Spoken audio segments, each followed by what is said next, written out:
Yeah, yeah, yeah. Oh, oh, oh, yeah.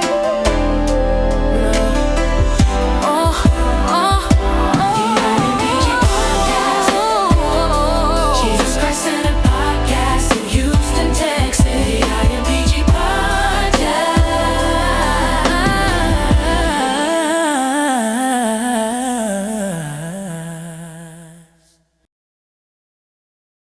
Bonjour ou bonsoir les amis.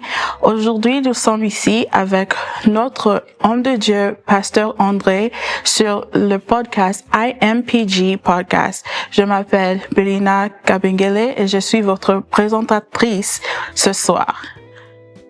Pasteur, comment vous allez aujourd'hui? Je vais très bien. Bonsoir. Comment vous allez? Je vais bien aussi, merci. Alors, on va commencer pour ce soir. Pouvez-vous nous parler de votre première pas dans le ministère, comment cette aventure spirituelle a commencé et aussi la vision, comment ça a émergé dans votre cœur? J'aimerais d'emblée dire un très grand merci. Moi, c'est le pasteur André Chango. Je suis pasteur titulaire et visionnaire, n'est-ce pas, du ministère IMPG. Et c'est un honneur pour moi d'être en ces lieux, mais aussi de dire un très grand merci à vous qui êtes la présentatrice, mais aussi à toute l'équipe, n'est-ce pas, du média qui ont voulu permettre cette opportunité pour que nous puissions, n'est-ce pas, partager sur notre foi, mais aussi parler du ministère IMPG. Merci beaucoup pour votre question.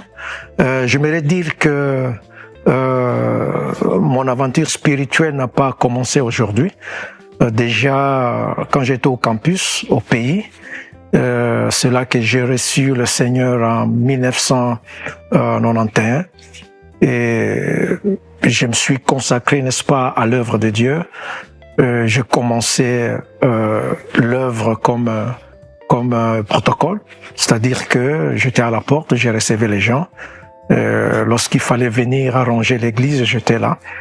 Et de là, j'ai commencé, n'est-ce pas, à servir Dieu à la chair, c'est-à-dire que je modérais le culte, mais aussi je servis Dieu au début de mon ministère, au début de ma foi, dans la chorale également. Voilà un peu la manière dont on a commencé, où on a connu le Seigneur quand je suis venu à Dieu. Alors, vous avez porté beaucoup de chapeaux dans l'église. Oui, dans l'église, j'ai revêtu de beaucoup de chapeaux. J'étais choriste, j'étais protocole, je dirigeais le culte, je faisais aussi la permanence quand les gens venaient à l'église. Je venais le matin parce que au pays, à l'église où j'ai évolué, on avait le culte matinal et je devais, avant, n'est-ce pas, d'aller même à l'école, je devais être là à 5 heures. Conduire, interpréter, prêcher et prier pour les gens. Et quand c'était les vacances, je venais à l'église très tôt matin, vers 5 heures, je conduisais et je restais en permanence jusqu'à peut-être vers 18 heures. Les gens qui venaient, qui avaient des problèmes spirituels, problèmes de délivrance, qui avaient un besoin de prière, on était là jusqu'au soir. Voilà un peu comment on a commencé notre foi, quoi. Wow. Y a-t-il une saison particulière ou une épreuve ou une raconte qui a confirmé l'appel pastoral dans votre vie? Je dirais que c'est un processus. On ne tombe pas du ciel directement et on est pasteur. Ou bien on ne se réveille pas directement et on commence le ministère. C'est un processus avec le père spirituel qui est encore là, qui est à Kinshasa. On a vu comment j'évoluais dans les seigneurs. Et j'étais consacré comme diacre et la manière dont je servais les seigneurs. Et puis c'est pratiquement l'appel qui était à moi. Et les hommes de Dieu ont confirmé que on devait le consacrer comme pasteur. Ouais.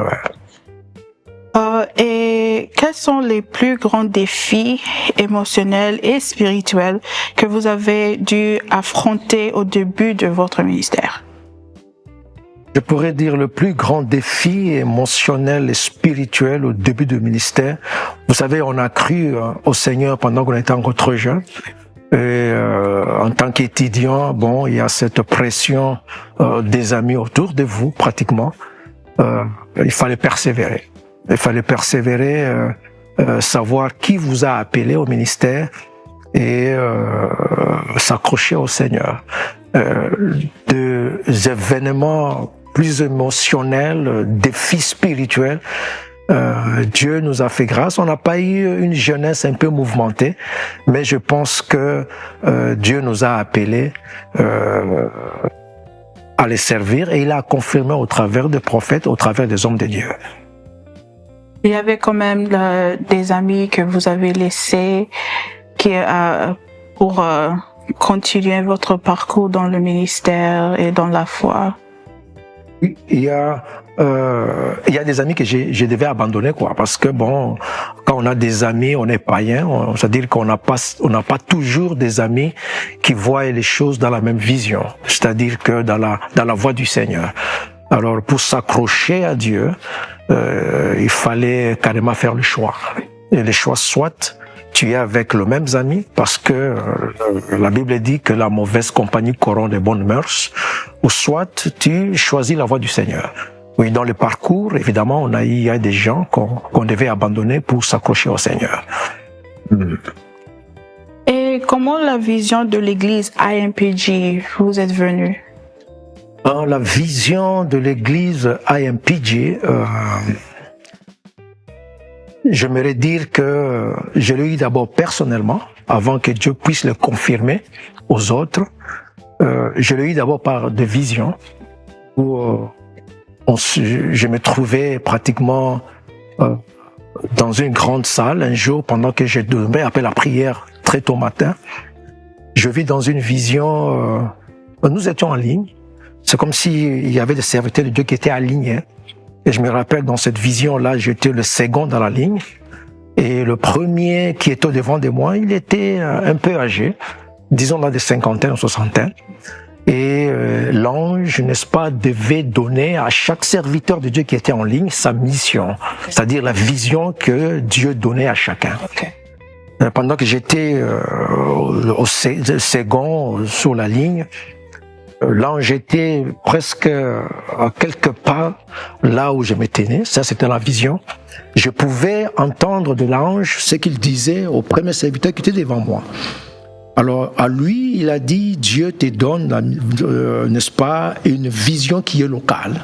C'est-à-dire que tu as été appelé pour fortifier le corps du Christ localement. Et quand il est arrivé à mon tour, il n'arrivait pas pratiquement à parler, quoi. Je me posais des questions dans la vision. Comment est-ce possible? Pour le premier, il a parlé aisément, mais pour moi, il n'arrive pas. C'est comme s'il tremblotait un peu. Ah, okay. Alors, il me dira que non, pour toi, Dieu lui-même va pouvoir te communiquer ta vision. Et c'était une grande salle. Il y avait comme des baffles à chaque coin de la salle, et je pouvais entendre une voix, une grande voix venant de ce baffle, disant qu'André, je t'ai choisi pour une vision internationale. Tu vas propager l'évangile d'une manière internationale, d'où le nom ministère international pour la propagation de l'évangile. Voilà un peu, en bref, comment on a eu cette vision, et là, il a été aussi confirmé par d'autres hommes de Dieu. Et cette vision a commencé au pays ou ici aux États-Unis? La vision a commencé au pays, mais je ne l'ai pas exercée directement, parce que dans tout c'est un processus. Dieu vous prend d'une étape vers une autre étape, mais la vision, on l'a pratiquement commencé d'une manière officielle ici aux États-Unis. Ok. Pouvez-vous nous plonger dans les débuts de l'église IMPG, ou soit en Afrique ou ici aux États-Unis? J'aimerais dire d'emblée que, en fait, quand je suis venu ici aux États-Unis, j'ai été pasteur pendant longtemps, n'est-ce pas, en Zambie, où je vivais comme réfugié. Et lorsque je suis arrivé ici, je me suis dit non, en fait, je ne veux pas être pasteur, c'est-à-dire que je ne veux pas avoir une église. Ah, Et la vision était que comme Dieu m'avait donné cette vision de propager l'évangile, la vision était de faire des conférences, fortifier, n'est-ce pas, le corps du Christ ici localement, les amis pasteurs, avoir des conférences avec eux, bénir le corps du Christ, mais aussi avoir des croisades au dehors des États-Unis. C'était pratiquement ça. Alors, lorsque je suis arrivé, j'étais accueilli par une église locale. On a œuvré ensemble avec eux. Et à un moment, Dieu m'a dit que c'était le temps que tu te retires un peu pour chercher ma face. Alors, nous sommes un peu retirés, alors on priait seulement chaque vendredi. Il y a d'ailleurs quelques frères avec qui on a commencé ici. Le frère Serge et ma femme, et maman Rosie. Et on a cherché un petit local, c'était un appartement qui appartenait à l'agence Catholic Charities. Et c'était un local qui était réservé after school programs. C'est-à-dire que les enfants réfugiés venaient là-bas du lundi à vendredi et il y avait des volontaires qui les aidaient avec leurs devoirs, les homework. Et j'ai demandé ça, comme je travaille à Catholic Charities, on m'a remis les clés. Tu peux exercer ta prière le week-end. C'est comme ça que, à 3, avec ces gens-là, chaque vendredi, on s'est retrouvés dans cette petite salle-là. Et on avait une veille, on priait, quoi. On avait des prières de nuit jusqu'au matin, le samedi. Et j'exhortais un peu. Et on s'est séparés. Et les dimanches, chacun allait dans son église. Dans son église. Et on a commencé ainsi. On était à 3. Et quelques personnes se sont ajoutées. On était 3, c'était 5, c'était 6. Et c'était 10. La petite salle était devenait de plus en plus étroite. Alors on a demandé 2 chambres. On a eu maintenant 2 chambres. On a commencé le vendredi, la nuit, on était là, dans la prière. Le samedi matin, on exhortait. Et le dimanche, chacun allait dans son église. Mais comme ça grandissait, les gens ont dit non, pasteur, pourquoi pas ne pas commencer l'église. Nous voulons rester ici et commencer à prier le dimanche. J'ai un peu résisté, mais dans la prière, Dieu a confirmé, non, vous pouvez commencer avec le ministère. Alors c'est comme ça que pratiquement on a commencé avec AMPG. Wow.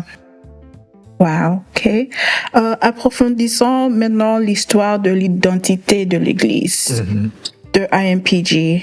Comment votre regard sur le ministère a-t-il transformé au fil des années à travers des joies, des luttes et des déceptions et parfois le silence de Dieu?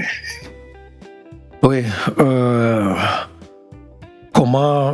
Quel est notre regard au travers de ce qu'on a traversé comme situation dans le ministère, dans notre foi? J'aimerais d'emblée dire ici, je peux le caractériser par 3 points. Premièrement, c'est la patience. Être patient avec Dieu, mais aussi être patient avec le brebis que Dieu vous a donné. C'est pas une aventure qui est facile. Ça vous demande la patience pour comprendre Dieu, comprendre le peuple que Dieu vous a donné. Des fois peut-être dans leur caprice. Et ça, quand on n'a pas de patience, je ne pense pas que on peut aboutir. Mais également, ça demande la persévérance. Il y a des hauts et des bas. Il y a des moments de joie, il y a des moments de pleurs, des moments de douleur. Mais Dieu nous appelle à la persévérance. Ceux qui persévèrent arrivent toujours à escompter des résultats qui sont positifs. Et finalement, j'aimerais dire que le témoignage est très important. C'est-à-dire que la sanctification, ce sont des choses qui font asseoir le ministère, mais aussi qui vous amènent, n'est-ce pas, à marcher dans la gloire du Seigneur. C'est un peu mon regard sur, n'est-ce pas, les hauts et les bas dans le début de notre voyage dans ce ministère. Alors, avoir la patience, la persévérance et Le témoignage, la sanctification. Et comme Moïse avait Aaron à ses côtés, qui sont les Aarons de l'église IMPG? Ces personnes qui vous est soutenu dans la mission. J'aimerais dire que je suis parmi les pasteurs qui sont bénis. Dans cette église, j'ai des hommes de Dieu, j'ai des femmes de Dieu qui m'entourent, et je dis toujours que c'est une grâce que Dieu nous a fait. Ce sont des hommes et des femmes qui sont prêts à se sacrifier pour l'œuvre de Dieu.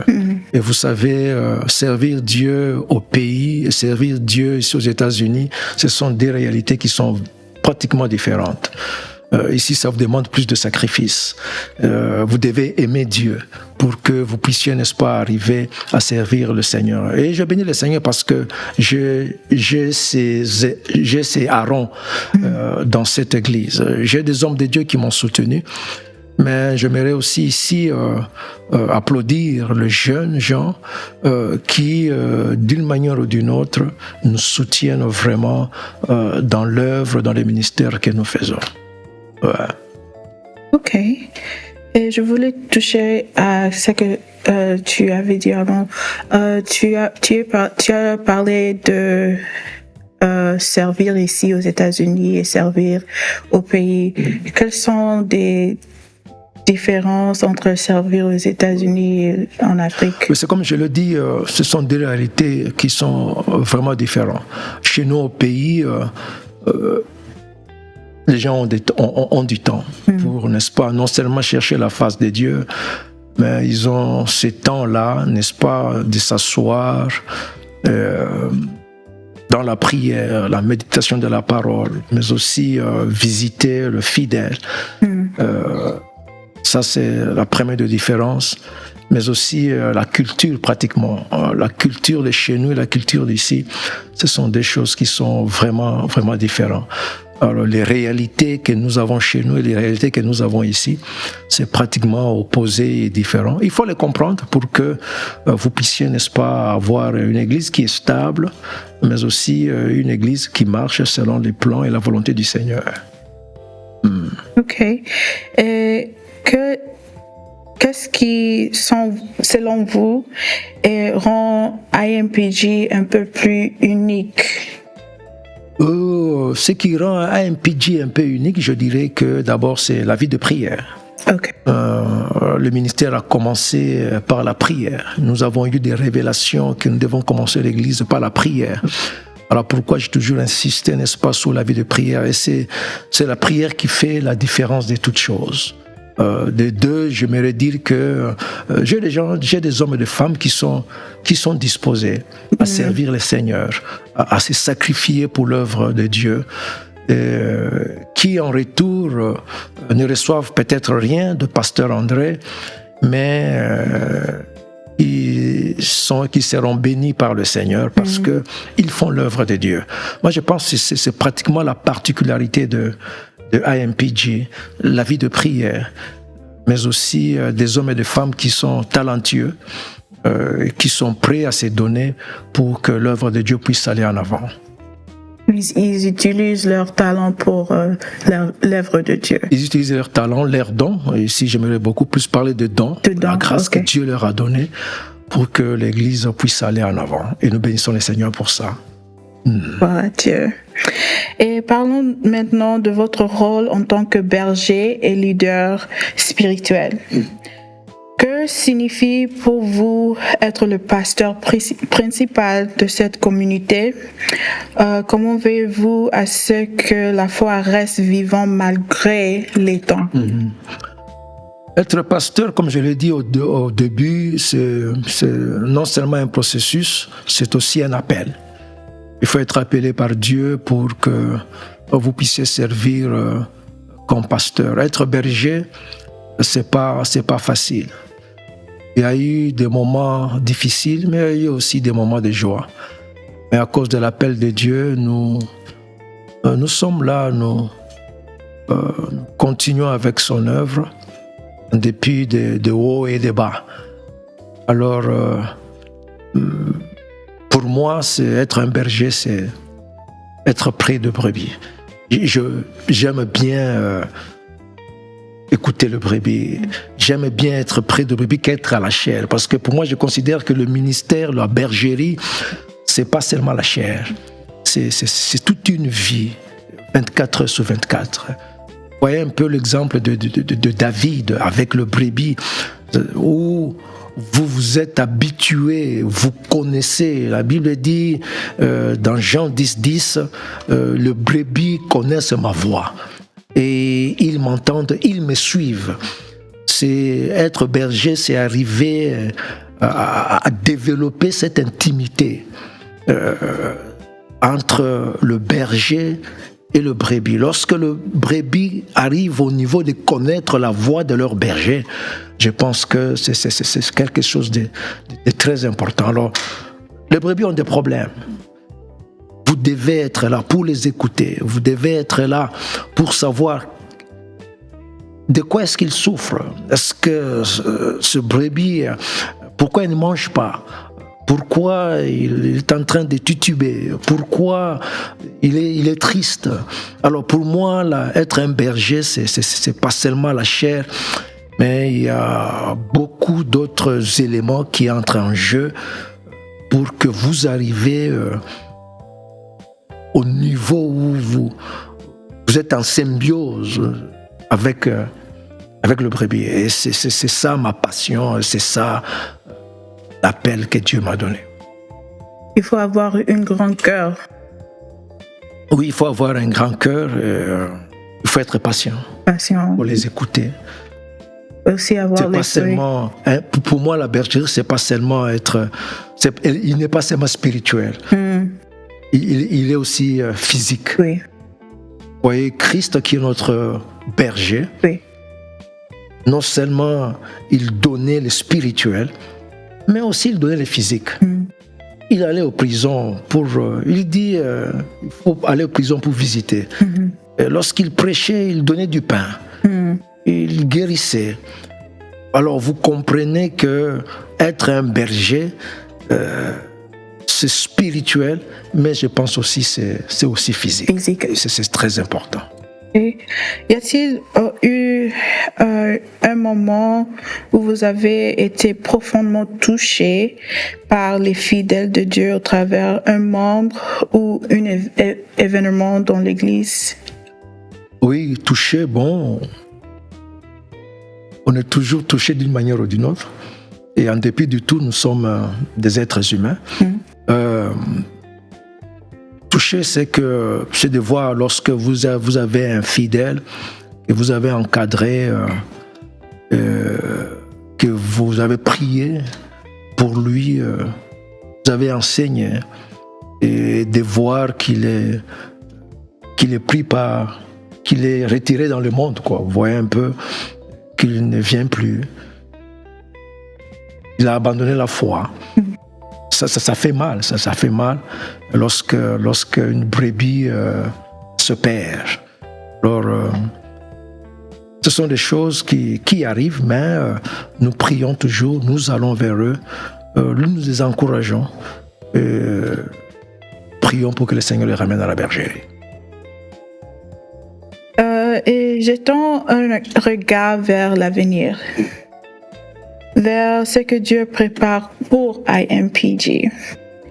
Quels sont les projets ou les orientations que vous ressentez pour IMPG dans les années à venir? Merci beaucoup pour la question. Je pense que le projet, il y en a beaucoup. Au début de ce ministère, Dieu nous a donné des promesses qui ne sont pas encore réalisées. Et il est fidèle, il va d'une manière ou d'une autre les réaliser. Ce sont des révélations auxquelles nous travaillons et que nous prions pour que Dieu les accomplisse. La vision du ministère, elle est non seulement spirituelle, mais elle est aussi philanthropique.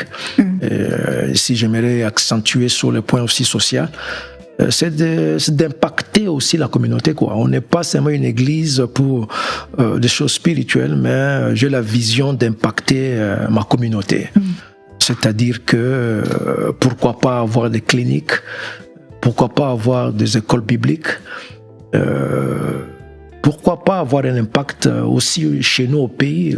J'ai toujours cru que Dieu nous a positionnés pour que nous soyons un canal de bénédiction pour les autres, quoi. Alors pour moi, le projet c'est spirituel, c'est avoir des grands événements, faire des croisades, peut-être dans le monde entier, mais aussi sur le plan communautaire. À partir d'ici, impacter la communauté et pourquoi pas le pays ou l'Afrique. Alors ça s'arrête pas seulement ici. Ça ne s'arrête pas ici parce que la vision est internationale pratiquement. Ouais. Et quelle est votre vision pour la jeunesse de IMPG et dans le ministère en général en tant que relève spirituelle? La vision pour la jeunesse, c'est l'église de demain pratiquement. On a besoin de Timothée, on a besoin de Tite, on a besoin, n'est-ce pas, de Josué pour que l'œuvre puisse aller en avant. Alors la vision, c'est de les encadrer, de les équiper spirituellement pour qu'à leur tour, qu'ils puissent prendre la relève. Et je bénis le Seigneur parce que Dieu m'a comblé d'une jeunesse vibrante qui sont prêts à relever le défi et à servir le Seigneur. Oui. Je rends gloire au Seigneur pour ça. Et pour terminer, revenons à l'essence du cœur pastoral. À cœur ouvert, quelle est votre plus grande joie et votre plus grande douleur en tant que berger? Ma plus grande joie, c'est de voir le brebis grandir spirituellement. Parce que n'oublions pas que le rôle de berger, c'est de préparer le brebis au retour de l'époux, qui est Jésus-Christ. Oui. Alors, nous sommes bergers pour les conduire vers les verts pâturages, vers les eaux paisibles, quoi. Leur donner la nourriture qui est solide, qui puisse, n'est-ce pas, leur permettre de surmonter les épreuves, de garder la foi jusqu'au retour de Jésus-Christ. C'est une vision que toute église sérieuse ne doit pas oublier. Que nous sommes église, pas pour rançonner le fidèle, pas pour, n'est-ce pas, l'argent ou autre chose. Nous sommes d'abord église pour préparer l'épouse à la rencontre de l'époux qui est Jésus-Christ. Amen. Et c'est ma joie de voir les âmes être gagnées, de voir le fidèle grandir spirituellement et de le voir en fin de compte s'épanouir dans leur vie spirituelle. C'est-à-dire que servir le Seigneur sans être inquiété. Parce que l'église, en fin de compte, c'est les champs de Dieu. C'est pas l'église de pasteur André, mais c'est la maison du Seigneur. Et en tant que tel, je veux vraiment promouvoir la grâce, les dons de tout un chacun, et les garder, de maintenir la foi jusqu'au jour où Christ va revenir. Les douleurs, ça c'est l'œuvre spirituelle. Et lorsqu'on parle de spirituel, il y a toujours des attaques. Le combat est là. Oui. Et dans ces combats, des fois, on est taquiné par le diable. Nous savons que nous avons la victoire. Nous persévérons parce que Christ a vaincu le diable à la croix. Amen. Et si vous pouvez parler au jeune homme que vous étiez au début du ministère, que lui direz-vous aujourd'hui? Je dirais ceci au jeune homme, que l'avenir est trop grand, que notre Dieu est très grand et très puissant. Je suis de ceux-là qui croient qu'avec Dieu, on peut faire pratiquement de grandes choses, des grandes croisades. On peut faire ce qui va au-delà de l'humain. Vous voyez, j'ai toujours pris l'exemple de païens. Si les païens peuvent mobiliser les gens, faire de grandes choses, nous avons le Saint-Esprit, nous avons Dieu. Je dirais au jeune André, mais aussi aux jeunes, à la jeunesse, que tout est possible à celui qui croit. Amen. On n'a pas à limiter Dieu, on n'a pas, n'est-ce pas, à se limiter avec ce que Dieu nous a donné. On peut faire de grandes choses. Dieu a remis seulement les bâtons, n'est-ce pas, à Moïse. Avec ces bâtons, Moïse a fait de grandes choses que l'humanité n'a jamais connues.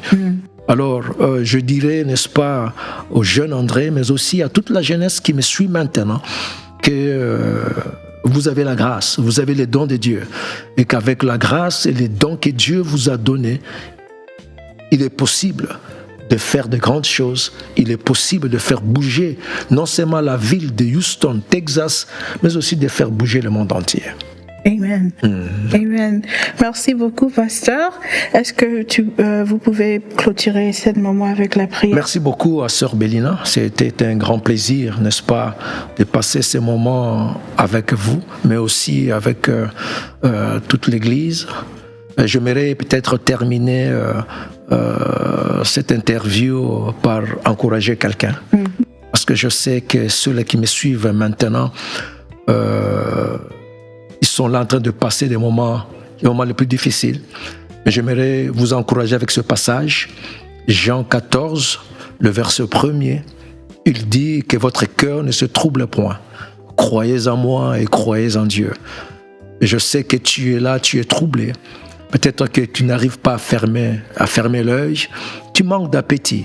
Tu te poses des questions. Vers qui irai-je? Comment ceci va pouvoir se passer? Mais j'aimerais t'encourager pour te dire que ton Dieu est vivant et que ton cœur ne soit pas troublé. Dieu est au-dessus de ta situation.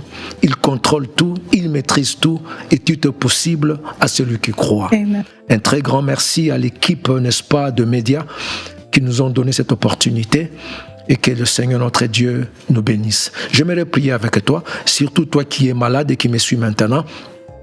Seigneur notre Dieu, nous voulons bénir ton nom parce que tu es fidèle. Nous te rendons gloire parce que tu ne changes jamais. Merci pour ce moment que tu nous as donné d'être non seulement en ta présence, mais de partager, n'est-ce pas, notre pensée concernant notre vie spirituelle, mais aussi concernant l'œuvre et le ministère que tu nous as confié. Merci au Dieu pour la sœur Bélina qui a été comme présentatrice. Merci pour tous les médias et merci pour IMPG Ministries. Je prie ce soir pour ce frère et pour cette sœur qui me suit, qui est troublé, qui me suit et qui est malade. La Bible déclare que par tes maîtrissures, nous avons été guéris. Je sais que tu es derrière ta parole pour l'accomplir. Je viens prier et déclarer ce soir la guérison dans la vie de ce frère, cette sœur qui me suit, au nom puissant de Jésus. Que tout ce qui te trouble, que Dieu le remplace avec sa paix, avec sa joie, parce qu'il est le prince de paix. Que tu sois béni là où tu es, que tu puisses voir la gloire de Dieu et que tu ailles dans des dimensions que tu n'as jamais imaginées, parce que ton Dieu est vivant et ton Dieu est fidèle. Que mon Dieu vous bénisse, que la paix de Dieu soit avec tous. Shalom, shalom. Amen. Amen. Amen.